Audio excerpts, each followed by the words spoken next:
Hello friends, welcome class 11 business studies chapter 2 part 7। Part 1 to 6 में अलग अलग type के बिजनेस फॉर्म्स को हमने डिस्कस किया। इन सभी पार्ट्स के वीडियो लेक्चर्स आप यहाँ से देख सकते हैं। In this session, in this part we will discuss company form, meaning, features, merits. Meaning of company: a voluntary association of person having separate and distinct legal entity, perpetual succession, common seal and registered under the Companies Act। Company क्या है, company का meaning क्या है? Voluntary association of person मतलब यहाँ पे काफ़ी सारे लोग एसोसिएट होके, वॉलंटरी एसोसिएट होके एक कंपनी को फॉर्म करते हैं। फॉर्मेशन के बाद उसकी लीगल एंटिटी होती है। और परपेचुअल सक्सेशन का यहाँ पे मतलब है किसी भी मेंबर के आने जाने से कंपनी की कंटिन्यूटी पे कोई फर्क नहीं पड़ता, मतलब वो कंटिन्यू ही रहती है।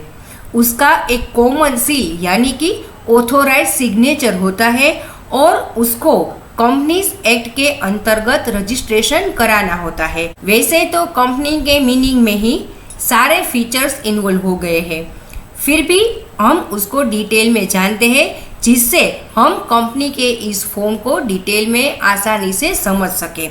Features of company: artificial person, separate legal entity, formation, perpetual succession, control, liability, common seal, risk bearing. अब देखते हैं सबको one by one. First one, artificial person.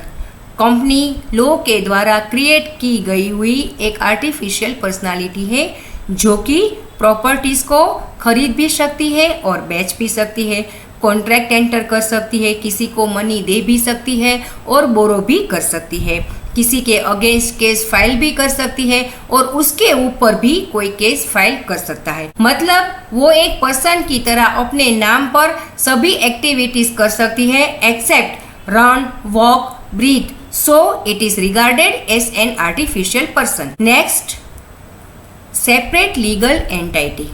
Company का जब इनकॉर्पोरेशन होता है तभी कंपनी का जन्म होता है। अब इनकॉर्पोरेशन क्या होता है ये सब हम प्रोसेस में समझेंगे।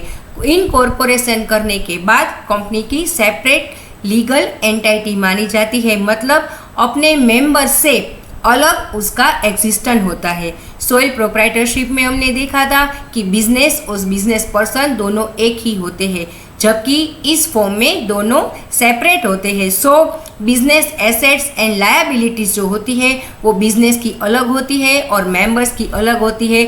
इस तरह से उसकी सेपरेट लीगल एंटिटी मानी जाती है। Next, formation.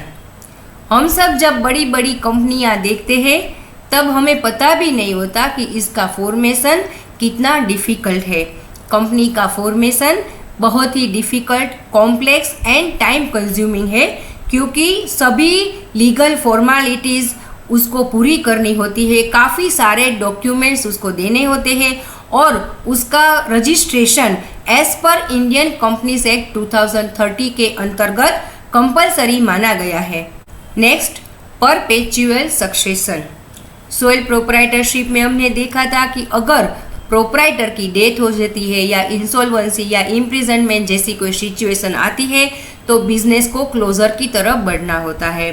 वैसे भी थोड़ी बहुत सिचुएशन हिंदू अनडिवाइडेड फैमिली में भी होती है, पर यहाँ पे परपेचुअल सक्सेशन होता है, यानी कि किसी भी मेंबर्स के जाने से या आने से, किसी के डेथ से या किसी कोई ऐसी सिचुएशन में भी कंपनी की कंटिन्यूटी पर कोई इफेक्ट नहीं होता और कंपनी जो कि क्रिएटेड बाय द लॉ है तो लॉ से ही उसका एंड आ सकता है और अगर कंपनी को वाइंड करना हो तो उसके लिए भी काफ़ी सारी लीगल प्रोसीजर को फॉलो करना होता है। Next, control.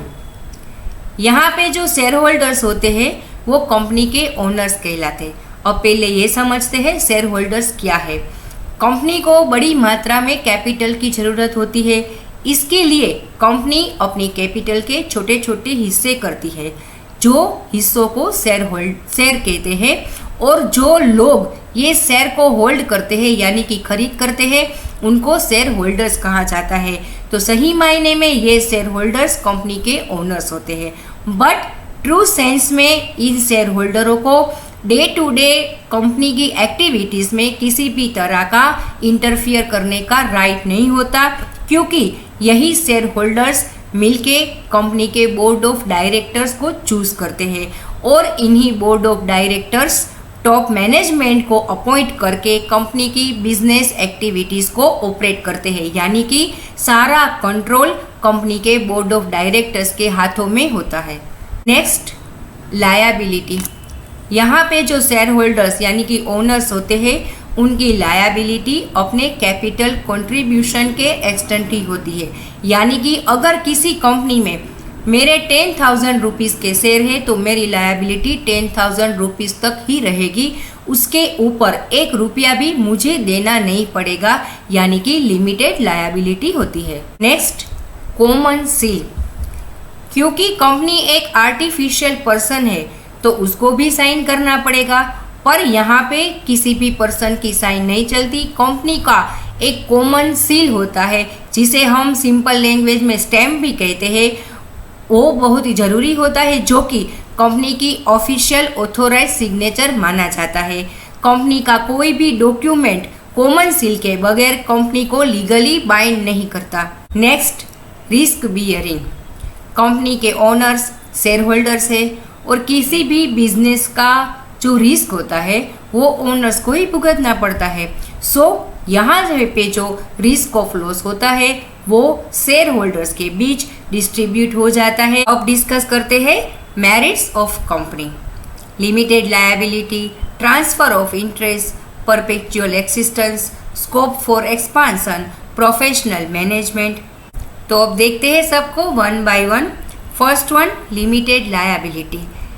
शेयर होल्डर्स की लायबिलिटी लिमिटेड होती है, यानी कि उसके द्वारा जो पेमेंट किया गया उसमें से जो अनपेड अमाउंट होती है उसके रिलेटेड ही उनकी लायबिलिटी होती है।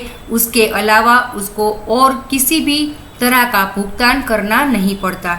Next, transfer of interest. Public limited company के शेयर को इजीली ट्रांसफर भी किया जाता है और उसको इजीली स्टॉक मार्केट में बेचा भी जा सकता है। इस तरह शेयर्स का इजीली ट्रांसफर होना कोई भी इन्वेस्टर के लिए बेनिफिशियल होता है और जिससे कंपनी इन्वेस्टर को अपनी तरफ खींच सकती है।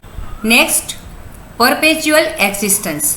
जैसे कि हमने फीचर में देखा था, परपेचुअल एक्सिस्टेंस यानी कि किसी भी मेंबर के आने और जाने से कंपनी के एक्सिस्टेंस पर कोई इफेक्ट नहीं होता, यानी कि कंपनी की कंटिन्यूटी बरकरार रहती है।